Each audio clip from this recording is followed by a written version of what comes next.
রাজা তার উজিরকে বলে দিয়েছিল সকাল থেকে এটা কাজ করবা, এই কাজগুলো করবা। উজির বলেছিল যে আমাকে যে কাজগুলো বলেন কোনটা কখন গুরুত্বপূর্ণ কোনটা ছুটে যায় তার চেয়ে আপনি আমাকে একটা তালিকা করে দিলে ভালো হয়। একটা তালিকাও করে দিয়েছিল। তালিকা দেখে দেখে সে কাজ শুরুই করেছিল। হঠাৎ করে রাজার মনে হলো সে একবার শিকারে যাবে।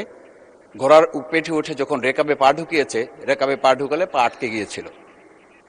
পাটা যখন ছুটাতে পারছিল না তখন সে উজিরকে বারবার ডাকছিল, আমার পাটা এখান থেকে বের করে দাও। পাটা বের করতে যাচ্ছিল না উজির, কারণ উজির বারবার খুঁজছিল যে তালিকাটা করে দেওয়া হয়েছিল সেই তালিকার মধ্যে পা আটকে গেলে ওটা বের করে দেওয়ার বিধান ওখানে আছে কিনা। শেষ পর্যন্ত রাজার পা আর ওখান থেকে বের করা যায় নাই এবং রাজাকে মুক্ত করা সম্ভব হয় নাই বলে আমরা গল্পে জেনেছি। ঠিক আমার কাছে আজকে সংসদ এরকম একটা গল্পের মতো মনে হয়।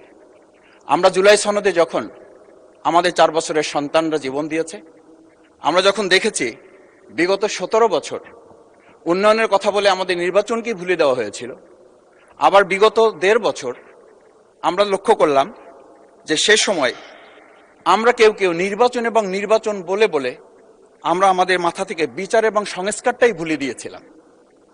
আবার এখন এসে আমরা দেখলাম যে আমাদের নখের কালি শুকাতে না শুকাতেই উন্নয়নের কথা বলে আমরা আবার জুলাই সনদটাকেই ভুলে দিতে বসেছি। আমি খুবই বিব্রত হই যে আমাদের সন্তানেরা রাস্তায় দাঁড়িয়ে সেদিন কি প্ল্যাকার্ডে এটা লিখেছিল যে আমরা একটা ফ্যামিলি কার্ডের জন্য আজকে রাস্তায় দাঁড়িয়েছি। সেদিন তারা দাঁড়িয়েছিল, মাননীয় স্পিকার, সেদিন তারা দাঁড়িয়েছিল, লেখা ছিল রাস্তাগুলোতে আমাদের সন্তানেরা বুকে গুলিবিদ্ধ হয়ে পা হারিয়ে চোখ হারিয়ে দাঁড়িয়ে রাস্তা ব্যারিকেড দিয়ে লেখা ছিল রাস্তা সংস্কারের কাজ না, রাষ্ট্র সংস্কারের কাজ চলছে। আমরা যেন সংস্কারের কথাটা মাথায় নিতে পারছি না। আমরা সংস্কারের পরিবর্তে এখন আমরা সংশোধনের দিকে যাচ্ছি। আমরা তো এই সংশোধনীর জন্য আমাদের ছেলেরা, আমাদের তরুণ যুবকরা, আমাদের জনতারা কাজ করে নাই। আমি একটা কথা পরিষ্কার বলি, অ্যামেন্ডমেন্টের জন্য তো শেখ হাসিনাও সেদিন অফার করেছিল 24 ঘন্টা দরজা খোলা আছে, তোমরা সংশোধনের জন্য আসো। সেদিন এই ছাত্র জনতা সংশোধন মেনে নেয়নি, তারা সংস্কারের জন্য কথা বলতে চেয়েছিল। আজকে আমরা সংস্কারটা মাথায় নিতে পারছি না কেন? মাননীয় স্পিকার, আমি আর একটা কথা আপনাকে একটু স্মরণ করানোর জন্য বলছি। আমরা ছোট সময় আমি বাংলায় সাহিত্যে অনার্স করা, আজকে আমাকে আপনি স্নেহের সাথে মাসুদ বলে বলেছেন। আমার সংসদের নাম শফিকুল ইসলাম। এই মাসুদ নামটা যারা একেবারে খুব আমাকে স্নেহ করেন, আদর করেন, তারাই ডাকেন। আমি বাংলার সাথে আমাদের রাষ্ট্রবিজ্ঞানের ছিল, রাষ্ট্রবিজ্ঞানে আমরা ছোট একটা বাক্য পড়েছিলাম, নেসেসিটি নোস নো লস। আমরা এই নেসেসিটিটাকে আজকে একটা সংবিধানের ধারাবাহিকের মধ্যে আমরা আটকে ফেলেছি। আমরা লাইন খুঁজতেছি, আমরা দাড়ি কমা সেমিকোলন খুঁজতেছি।